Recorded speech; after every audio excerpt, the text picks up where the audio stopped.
దరిద్ర దామోదరుడు. అనగనగా ఒక దేశంలో ఇద్దరు అన్నదమ్ములు ఉండేవాళ్ళు. అన్న యుక్తిపరుడు, జిత్తులు మారిని. తమ్ముడు సాధుశీలుడు, సత్యకాలపు వాడును. యుక్తుల చేత, మాయా ఉపాయాల చేత అన్న కొక్కొల్లుగా డబ్బు గడించి ధనవంతుడైనాడు. ఆ డబ్బుతో అతను ఒక దివ్య భవనం కట్టించాడు. భార్యకు విలువైన నగలు చేయించాడు. మంచి మంచి దుస్తులు కొన్నాడు. సమస్తమైన ఐశ్వర్యాలు అనుభవిస్తున్నాడు. ఐశ్వర్యంతో పాటే అనేక మంది ఆశ్రితులు చేరుకుని వంది మాగుదుల వలె అతన్ని పొగడ్న ఆరంభించారు. ఈ విధంగా సిరిపట్టినప్పటి నుంచి అతను పట్టిందల్లా బంగారము, ముట్టిందల్లా ముత్యం కాజొచ్చింది. పోతే తమ్ముని సంగతంతా తారుమారైంది. పంటలు నాశనమైనాయి.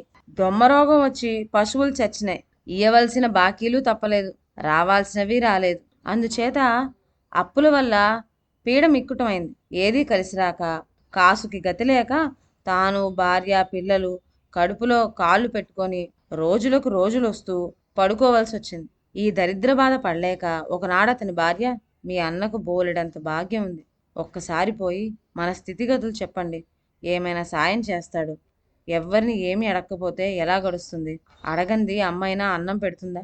ప్రాణాలు నిలవటం లేదు, పోయిరండి అంటూ పోరు పెట్టింది. ఇలా ఆమె 4-5 సార్లు వేధించే వరకు సరే పోయొద్దాం, సోదరుడు ఏమీ సాయం చేయకపోతాడా అని నమ్మి చిన్నవాడు ఆ రోజే అన్న వద్దకు బయలుదేరి వెళ్ళాడు.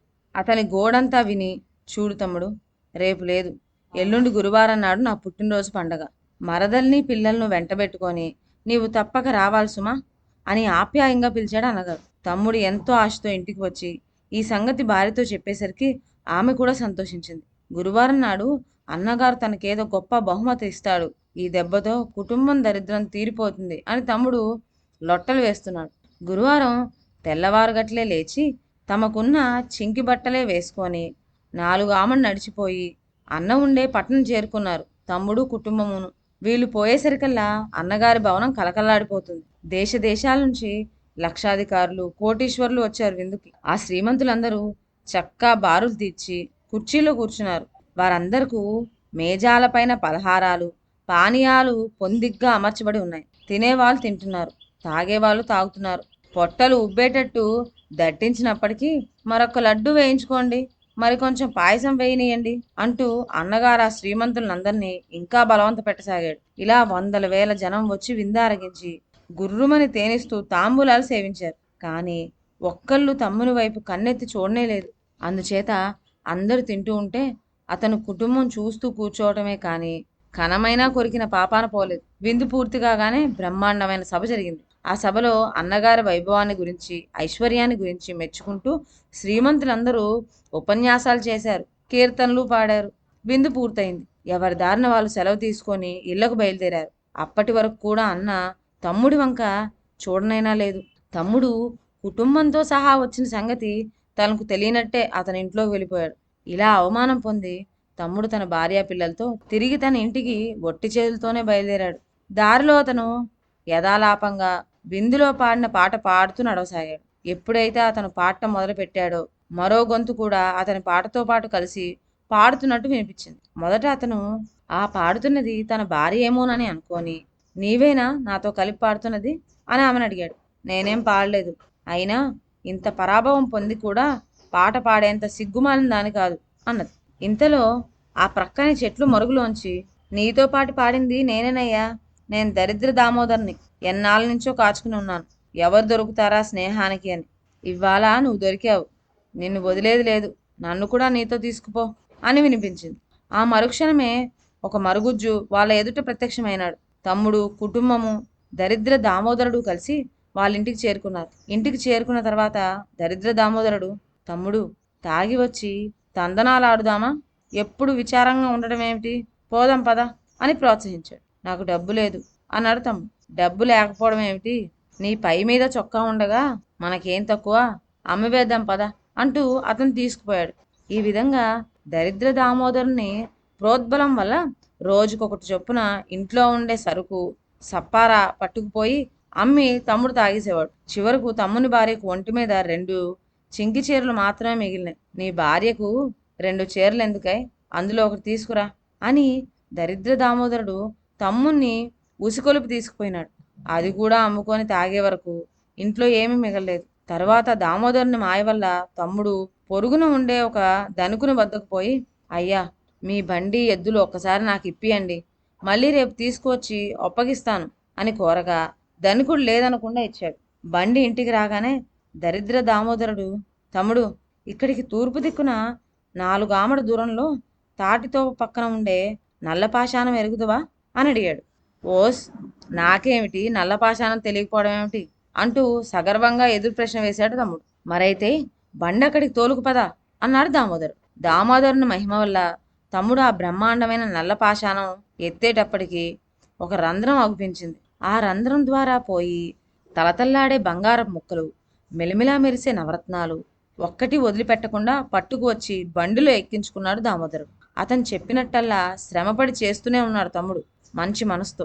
ఎంత చురుకుగా పనిచేస్తూ ఉన్నా దామోదరుడు రా తాగటానికి వేల మించిపోతోంది అంటూ కంగారు పెట్టి సాగాడు. ఈ దుర్మార్గుడు ఇంతవరకు నన్ను క్షవరం చేసి వదిలాడు. ఇప్పుడైనా బుద్ధి తెచ్చుకొని తాగుడు మానితే తప్ప ఇక బాగుపడే మార్గం కనపడదు. కానైతే ఇప్పుడు ఇంకా తాగుడుకు పోదాం రమ్మని తొందర చేస్తూనే ఉన్నాడే, కనుక ఏదైనా ఉపాయం చేత వీని పీడ వదిలించుకోవాలి అని నిశ్చయించుకున్నాడు తమ్ముడు.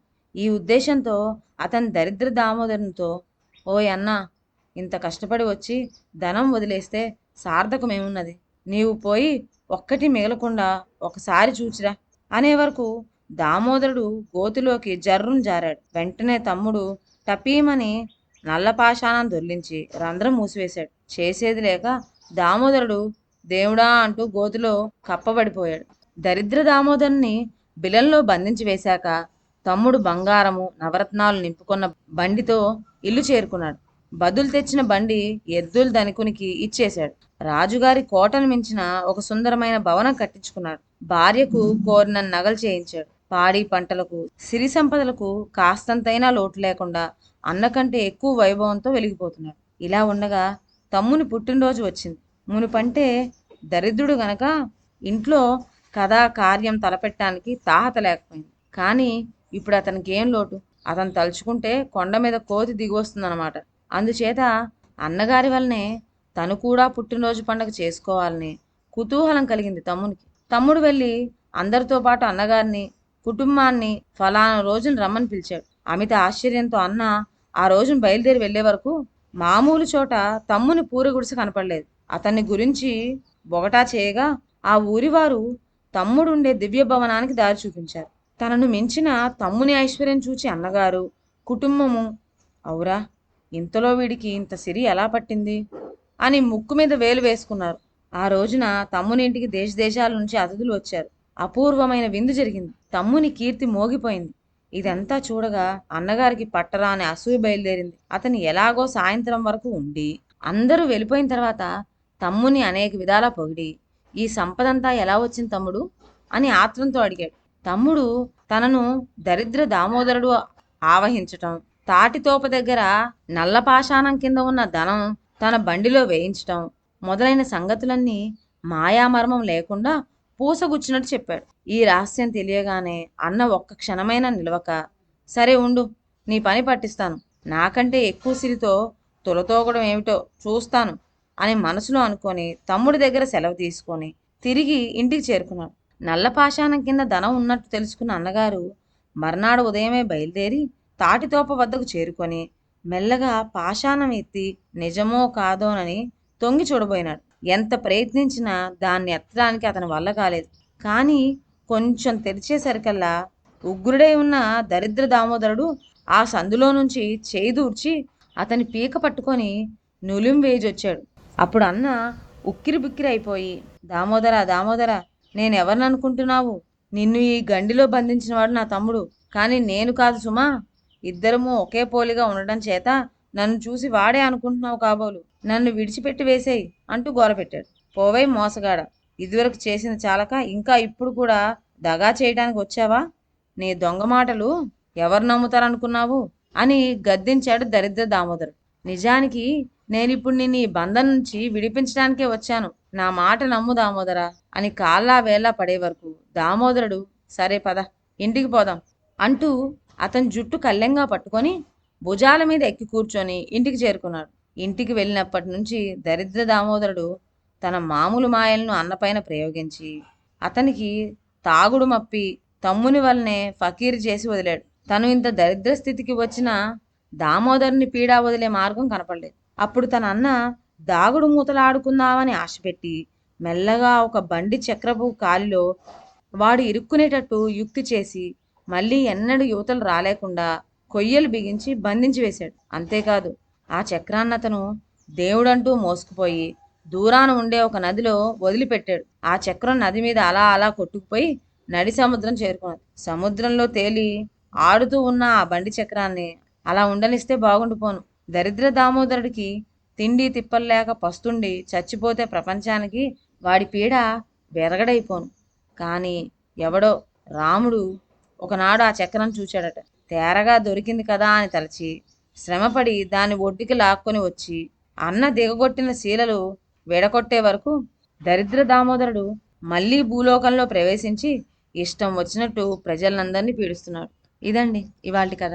ఇక సెలవు. నా ఛానల్లోని కథలు మీకు నచ్చినట్లయితే నా ఛానల్ను లైక్ చేసి సబ్స్క్రైబ్ చేయండి. షేర్ చేయడం మర్చిపోవద్దు. కొత్త కథల నోటిఫికేషన్ కోసం బెల్ ఐకాన్ ప్రెస్ చేయండి. Thank you.